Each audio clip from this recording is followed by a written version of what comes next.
नमस्कार दोस्तों, कैसे हो आप लोग। मेरा नाम है कुमार आर्यन और स्वागत है आपका हमारे इस यूट्यूब चैनल पे। इस चैनल पे बेसिकली मैं आरबीआई ग्रेड बी से रिलेटेड कंटेंट डालते रहता हूँ हिंदी में। आज के इस पर्टिकुलर वीडियो में हम लोग डिस्कस करने वाले हैं ईएसआई करंट अफेयर से जितने भी सवाल आए हैं 2019 में। 2019 में जितने भी सवाल ईएसआई करंट अफेयर से आए हैं, चाहे वो फेज 1 हो या फिर फेज 2 हो, वो डिस्कस करेंगे। मैंने हर वीडियो में आपको ये बताया है कि आरबीआई ग्रेड बी में फेज 1 या फिर फेज 2 अगर करंट अफेयर्स का सवाल आता है, वो 3 जगह से ही आता है। या तो वो आपसे पीआईबी से सवाल पूछेगा, या तो आपसे पीआईबी से सवाल पूछेगा, या फिर वो फाइनेंस सेक्टर से सवाल पूछेगा, या फिर ईएसआई सेक्टर से सवाल पूछेगा, ईएसआई के सिलेबस से सवाल पूछेगा। तो पीआईबी में जो करंट अफेयर्स आते हैं उससे सवाल पूछता है। तो पीआईबी में जिस तरह के सवाल डिस्कस ऑलरेडी मैंने कर रखा है 2023 से लेकर के 2019 तक, जितने भी सवाल आए हैं पीआईबी से उसको मैंने डिस्कस कर रखा है। डिस्क्रिप्शन में उसका लिंक है। फाइनेंस में करंट अफेयर्स से क्वेश्चन आते हैं और स्टैटिक से भी आते हैं, ठीक है। तो इन दोनों का मैंने पीवाईक्यू डिस्कशन किया हुआ है 2023 से लेकर 2019 तक का, वो भी आपको मेरे चैनल पे मिल जाएगा। अब ईएसआई का करंट अफेयर्स और स्टैटिक हम लोग करने स्टार्ट कर दिए हैं। हम लोगों ने 2023, 2022, 2021 ऑलरेडी करा हुआ है। आज हम लोग 2019 का करेंगे, तो इसका भी 2023 से लेकर के 2019 तक हम लोग करेंगे, ठीक है। स्टैटिक भी करेंगे, ठीक है। तो हम लोग जान गए कि आरबीआई ग्रेड बी में पीआईबी, फाइनेंस और ईएसआई से ही सवाल आता है। तो पीआईबी से कैसे सवाल आते हैं ऑलरेडी डिस्कस कर चुके हैं। पीआईबी फिर फाइनेंस से कैसे सवाल आते हैं वो भी ऑलरेडी डिस्कशन करा हुआ है। ईएसआई में किस तरह से सवाल आते हैं वो हम लोग डिस्कस कर रहे हैं, ठीक है। ये करने से क्या मिलेगा हम लोगों को? ये करने से हम लोगों को मिलेगा एक क्लैरिटी। इनफैक्ट 2 क्लैरिटी आपको मिलेगी। कौन कौन सी? पहले कि कितना मंथ का आपको पढ़ना चाहिए करंट अफेयर्स, और दूसरा कितना डेप्थ में पढ़ना चाहिए। ये 2 चीज का आपको भयंकर क्लैरिटी मिलेगा, ठीक है। तो विदाउट एनी फर्दर डिले आज हम लोग स्टार्ट करते हैं 2019 में जितने भी सवाल आए हैं फेज 1 या फेज 2 जो भी कहो, ईएसआई करंट अफेयर्स से स्टार्ट करते हैं। चलिए फेज 1 से स्टार्ट करते हैं। पहला सवाल को देखते हैं। इस सवाल में कह रहा है कि India first ever comprehensive national nutrition survey has been conducted by ministry of health and family welfare in collaboration with which organisation. तो किस ऑर्गेनाइजेशन के साथ मिलकर के ministry of health and family welfare ने ये सर्वे कराया है, नेशनल न्यूट्रिशन सर्वे। सिलेबस में आपको ये सवाल, मतलब सिलेबस में आपको ये टैग दिया हुआ है कि आपको इंटरनेशनल इकोनॉमिक इंस्टीट्यूशन पढ़ना है, तो इसके बेस्ड करंट अफेयर्स आपसे पूछा गया। ये लास्ट 0 मंथ का है न्यूज है, मतलब जिस मंथ एग्जाम था उसी मंथ का ये न्यूज था, तो एक्सपेक्टेड था, इसीलिए इजी मैं ऐसे कहता हूँ। अगला सवाल देखता हूँ। अगला सवाल में कह रहा है कि कौन सा वो कंट्री है जिसने अपना मेंबरशिप हटा लिया है ओपेक ग्रुप से। ओपेक ग्रुप कौन है? बहुत सारा कंट्री है, इन लोगों ने ग्रुप बनाया है। ये कंट्री जो है पेट्रोल एक्सपोर्ट करती है,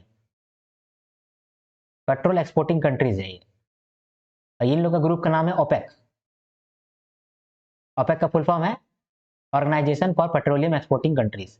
तो ओपेक से, इस ग्रुप से कौन सा कंट्री अपना मेंबरशिप हटा लिया है, वो आपसे पूछा है।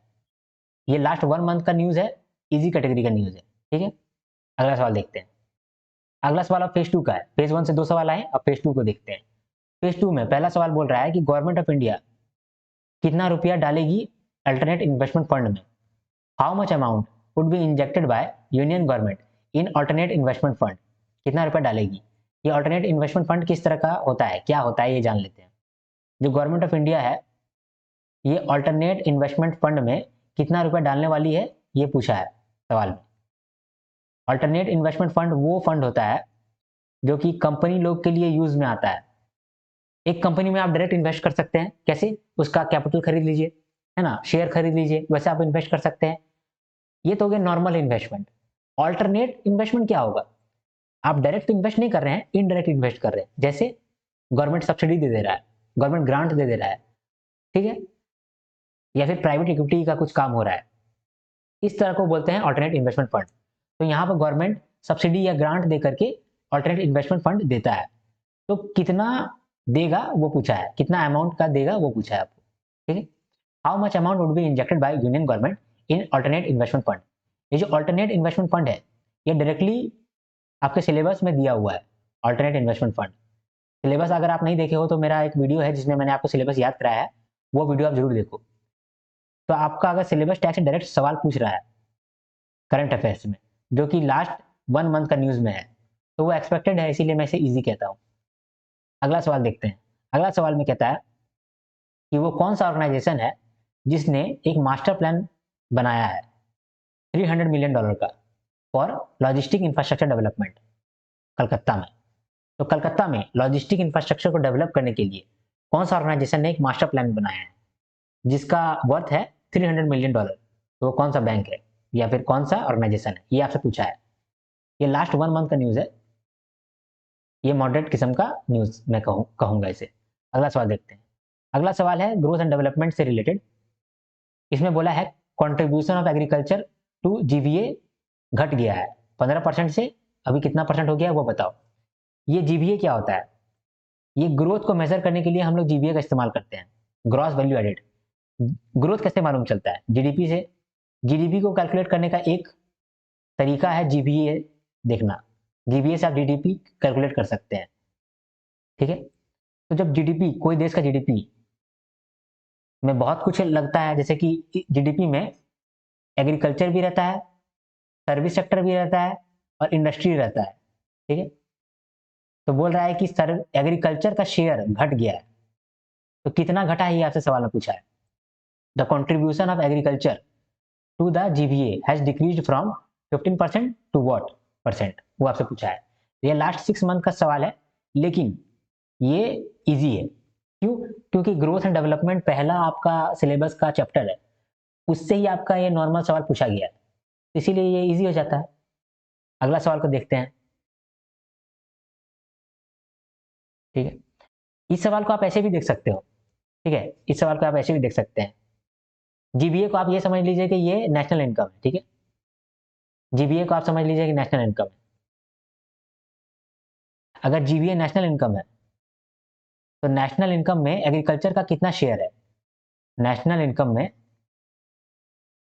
कुछ एग्रीकल्चर से इनकम आया होगा, कुछ सर्विस सेक्टर से इनकम आया होगा और कुछ इनकम आया होगा इंडस्ट्री से। तो इस बार एग्रीकल्चर से जितना इनकम आता था थोड़ा सा कम हो गया है, तो कितना परसेंट रह गया है वो पूछा आपसे, ठीक है। अगला सवाल देखते हैं। अगला सवाल में बोल रहा है कि प्रधानमंत्री मुद्रा योजना में पहले कितना मेंबर था, मतलब कितना कोई इसका फायदा उठाता था? 39.3 मिलियन। लेकिन जब से प्रधानमंत्री मुद्रा योजना में लोन आया तो बहुत लोग लोन लेने लगा, बहुत सारा इंप्लॉई लोग लोन लेने लगा। इससे क्या होगा? प्रधानमंत्री मुद्रा स्कीम में जितना लोग है बढ़ जाएगा, तो इस स्कीम में कितना लोग बढ़ गया वो आपसे पूछा है।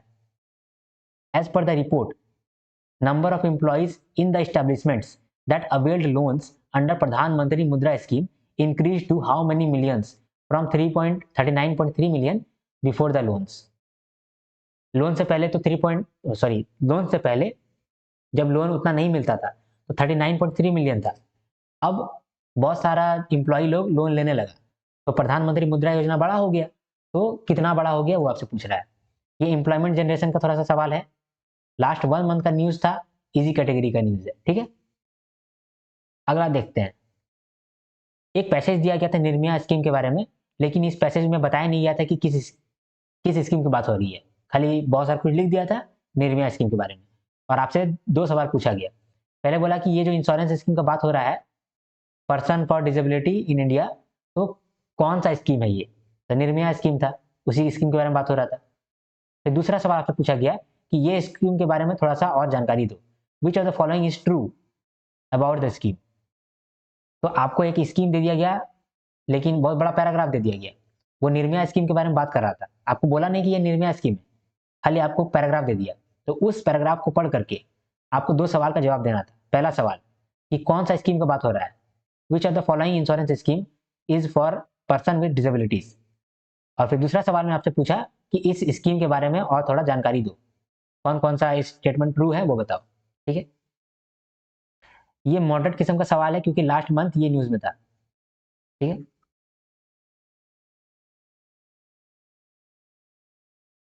अगला सवाल देखते हैं। अगला सवाल में भी आपको एक बड़ा सा पैसेज दे दिया गया, ठीक है, इंडस्ट्रियल पॉलिसी पे, लेकिन ये नहीं बताया गया कि ये इंडस्ट्रियल पॉलिसी का हम लोग दे रहे हैं, सिर्फ पैसेज दे दिया, ठीक है। फिर आपसे 5 सवाल पूछा है, सॉरी 3 सवाल, सॉरी 4 सवाल पूछा है आपसे। चारों सवाल को एक बार डिस्कस कर लेते हैं। पहला सवाल में बोला कि 1956 और 1991 में हम लोग इंडस्ट्रियल पॉलिसी लाए थे। अब हम लोग तीसरा इंडस्ट्रियल पॉलिसी ला रहे हैं। तो अब जो नया पॉलिसी ला रहे हैं हम लोग तीसरा, इसमें हम लोग क्या क्या चीज को ध्यान में रखेंगे, ठीक है। इसमें बोल रहा है कि 1956 में पहला इंडस्ट्रियल पॉलिसी लाए थे, 1991 में दूसरा इंडस्ट्रियल पॉलिसी लाए थे, तब तीसरा लाने वाले हैं। तो इस तीसरा लाने के लिए हम लोग क्या चीज मन में रखेंगे, ये आपसे पूछा है। फिर अगला सवाल पूछा कि विच of the following has release the policy talked about in the above mentioned passage. मतलब ये जो थर्ड इंडस्ट्रियल पॉलिसी के बारे में बात हो रहा है, इसको कौन लॉन्च करेगा। फिर पूछा है कि ये जो इंडस्ट्रियल पॉलिसी है, इसका ऑब्जेक्टिव क्या है। एक मिनट।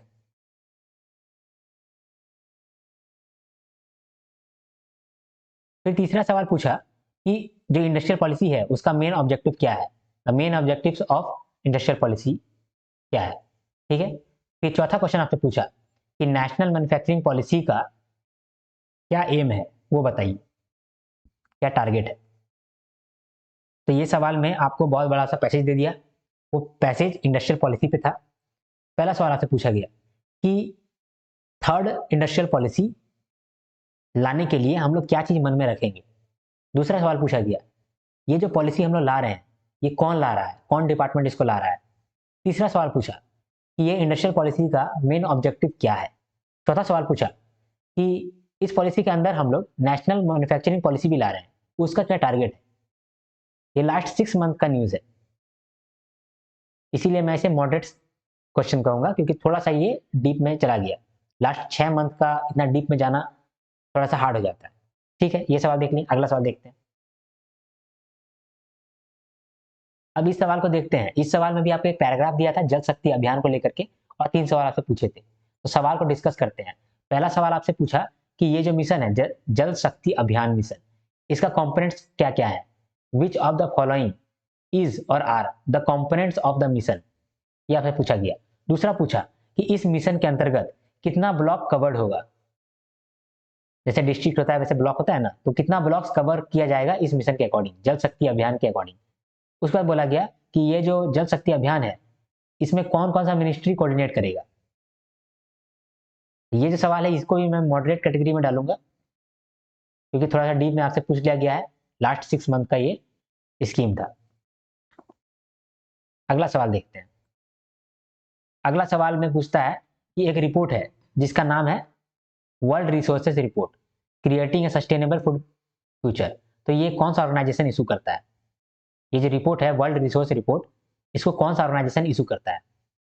ये एचडीजी को लेकर के करंट अफेयर्स था, सस्टेनेबल डेवलपमेंट गोल्स, ठीक है। ये लास्ट 6 मंथ का न्यूज था, लेकिन इजी न्यूज है, ठीक है। आगे बढ़ते हैं, बस आगे बढ़ने की जरूरत नहीं है, यहीं पर खत्म हो गया।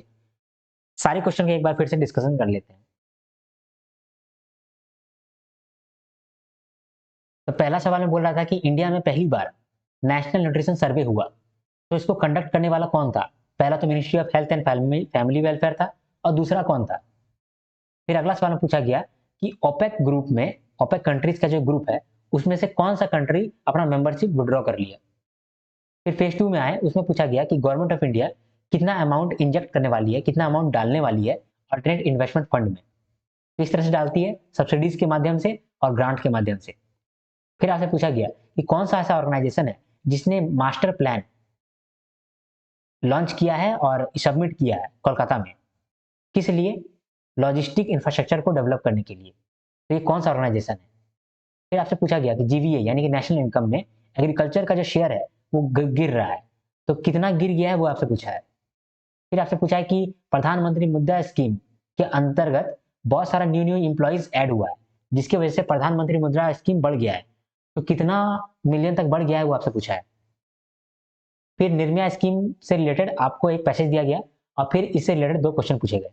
पहला क्वेश्चन में तो बोला गया कि निर्भया स्कीम को पहचानो, फिर दूसरा क्वेश्चन में पूछा गया कि निर्भया स्कीम के बारे में कुछ ट्रू स्टेटमेंट को आइडेंटिफाई करो। अगला सवाल भी एक पैराग्राफ था जिसके अंतर्गत आपसे 4 सवाल पूछे गए। पैराग्राफ में इंडस्ट्रियल पॉलिसी के बारे में डिस्कशन किया गया था। पहला सवाल में आपको बोला गया कि ये जो थर्ड इंडस्ट्रियल पॉलिसी आने वाला है, इसको लाने से पहले हम लोग क्या चीज़ अपने मन में ध्यान रखेंगे। दूसरा में पूछा गया कि ये पॉलिसी कौन डिपार्टमेंट लाने वाला है। तीसरा सवाल में पूछा गया कि ये जो पॉलिसी है उसका मेन ऑब्जेक्टिव क्या है।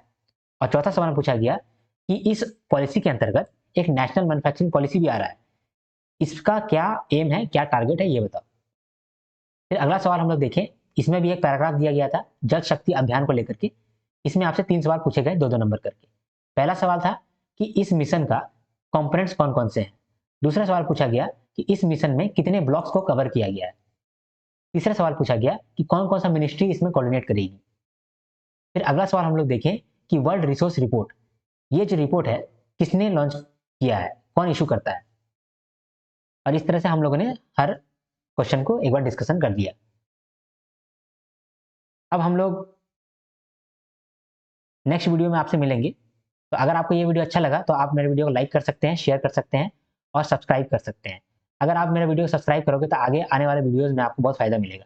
अभी तो हम लोग पीवाईक्यू डिस्कशन कर रहे हैं, फिर हम लोग स्टैटिक पोर्शन को डिस्कशन करेंगे। स्टैटिक पोर्शन मैं नोट्स के फॉर्मेट में लाऊंगा, जिससे आपको बहुत फायदा मिलेगा। कम समय में आपको ज़्यादा चीज़ याद हो जाएंगी और इससे आपको बहुत नंबर मिलेगा। अगर आपके पास टाइम है और आपको मेरा वीडियो अच्छा लगा तो प्लीज़ आप कमेंट जरूर करें मेरे वीडियोज़ में। कुछ भी कमेंट कर सकते हैं जिससे कि मुझे अप्रिशिएशन हो। अगर आपको अच्छा लगा तो वो भी आप कमेंट करो, आपको बुरा लगा वो भी आप कमेंट करो। आपका एक कमेंट मेरा पूरा दिन बना देता है। तो आशा करता हूँ कि अगर आपको वीडियो अच्छा लगा हो और आपके पास टाइम भी हो तो आप कमेंट करेंगे। ये जो पीडीएफ है और बाकी जितना भी पीडीएफ है वो आपके टेलीग्राम चैनल पर मिलेगा। टेलीग्राम पे अगर आप सर्च करोगे Kumar Aryan Telegram without giving any space तो आपको चैनल मिल जाएगा। ठीक है, सीधा आपको सर्च करना है कुमार आर्यन टेलीग्राम और टेलीग्राम का चैनल मिलेगा। जा करके आप वहाँ सब्सक्राइब कर लो और जो भी पीडीएफ है उसको आप एक्सेस करो। जब तक के लिए हम लोग नहीं मिलते हैं तब तक के लिए जय हिंद, जय भारत, हर हर महादेव, शंभू शंकर।